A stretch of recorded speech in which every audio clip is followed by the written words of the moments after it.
এটা হচ্ছে resort, Banalata resort, Banalata বাগান বাড়ি, সরি বনলতা বাগান বাড়ি।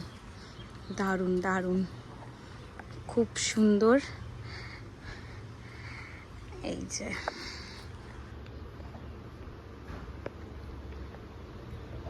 কাকিমা অলরেডি ওয়েলকাম ড্রিঙ্কস খাচ্ছে, আমাদেরকে ওয়েলকাম ড্রিঙ্কস দেওয়া হয়েছে।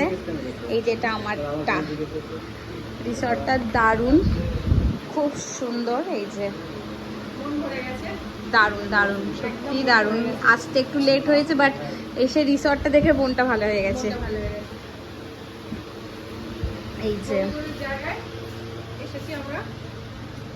হ্যাঁ, দোলনা আছে, কি সুন্দর আম ঝুলছে। ওই দেখ আম ঝুলছে। ও ওই তো কত বড় বড় আম গো, বিশাল বড় বড় আম। বাহ, বেশ সুন্দর। পাশে হাঁস চলছে জানিস? হ্যাঁ হ্যাঁ, দুটো হাঁস আছে।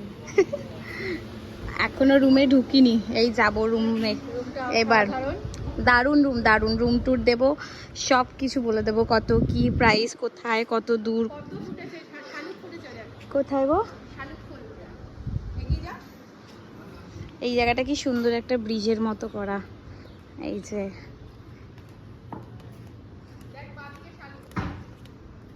হ্যাঁ, এই যে খুব সুন্দর রিসর্টটা, দারুণ দারুণ। রাতের বেলা আরো ভালো লাগবে। এই যে কত ফুল। এই হচ্ছে পারুলতা, আমাদের রুম।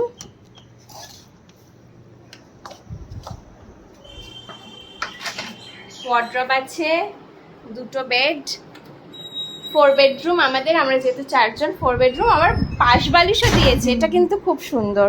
আর রুমটাও বেশ কোজি আর খুব মানে সুন্দর সাজানো, খুব পরিষ্কার, ভীষণ পরিষ্কার। এখানে টি স্টেশনও রয়েছে, এখানে সব কেটল আছে, ইলেকট্রিক কেটল, সব কিছু দেওয়া, ভালোই বেশ। কি হয়েছে? বাথরুমটাও পরিষ্কার, নিট অ্যান্ড ক্লিন। এটা কোথা থেকে ইয়ে করেছো? এটা আমি অনলাইনেই দেখে, আমার প্রপার্টিটা খুব ভালো লাগলো, ওই জন্য, যেহেতু বাগান বাগান ব্যাপার আছে, আমার একটু এরকম ভালো লাগে, ওই জন্য এটা দেখে আমার বেশ ভালো লাগলো। এটার নাম হচ্ছে বনলতা বাগানবাড়ি রিসর্ট। আর এটা একদম, আর কস্ট কত পড়লো? খোয়াই হাটের একদম কাছে। আর এটা হচ্ছে 3000 রুপিস, 300 এরকম।